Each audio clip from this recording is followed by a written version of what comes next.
What's going on, guys? White Fox 1225 here, and today I want to talk about a game that surprised us at E3 this year, and that's Tom Clancy's Wildlands. So it's an upcoming open world shooter made by Ubisoft, and I'm pretty excited about this one, guys. It looks really cool. So in this video, of course, we're just going to be giving you guys all the information you need, everything like the background, the story, the gameplay, just pretty much everything we know about the game so far.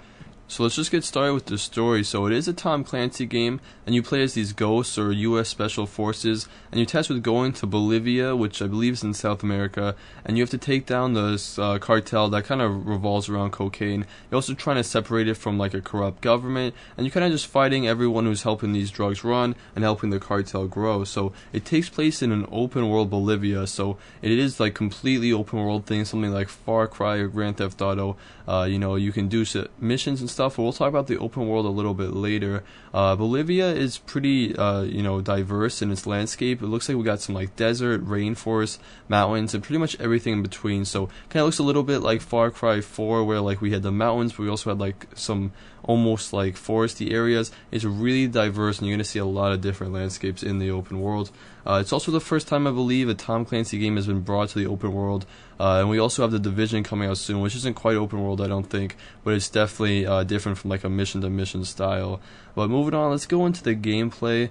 So you can play this game either in single player or up to 4-player co-op. The demo we saw in E3 was 4 players, and you can also choose whether or not you want to play it in first or third person. Personally, I prefer first, but it looks like you're going to be able to do both, which is pretty cool. Nice that we get the choice.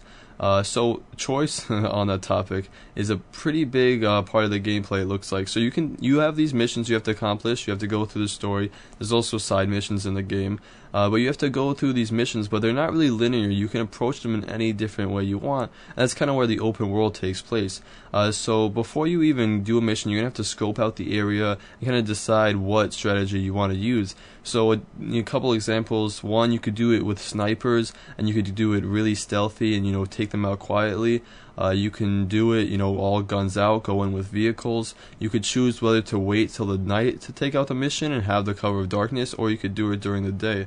So it's really less controlled, and it doesn't really tell you how to do a mission. It kind of leaves it up to you, and you and your team have to decide whether to do it. And of course, like I said, you could also take this solo and do it by your own.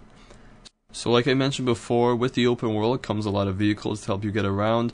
So we've seen some dirt bikes so far. We saw a dune buggy. I believe maybe we saw an ATV too. Another thing on top of that is you're going to have the option to jump down. You're going to have the option to parachute down on your mission from helicopter if you want to. That's going to be an option in the game. You don't have to do it that way, but you can do it. And I'm sure we'll see a lot of other vehicles in the game. The game, like I said, will have side missions that you don't have to do, and it will also have like a main story sort of thing. It's also going to have an outpost system like Far Cry 3 and 4, something that I think worked really well for those games. So if you guys don't know what that is, basically there's outposts around the world, and then you can take them over by killing all the enemies inside, and then they become yours, and enemies aren't going to spawn there anymore. So you're going to have that sort of system, which again worked really great for Far Cry, and I'm sure that's they took inspiration from that. They also said there's going to be some sort of leveling system and skill system, even though we haven't seen that in any detail or got any information on it. That will be in the game, which is always good in a shooter. And then we also know there's going to be use of drones to tag enemies and stuff like that. But this game is set in current time. There's no futuristic weapons like some of the other Tom Clancy games. It looks like it's going for a pretty realistic feel. So we will see drones, but nothing too futuristic or anything like that. And that's pretty much all the information we have, guys. This game looks really cool, so I'm definitely going to be covering it. But right now we don't have too much information. We don't even have a release date. But we do know the game's coming out for Xbox One, PC, and PS4 whenever it does come out. So make sure you guys stay tuned if you're interested.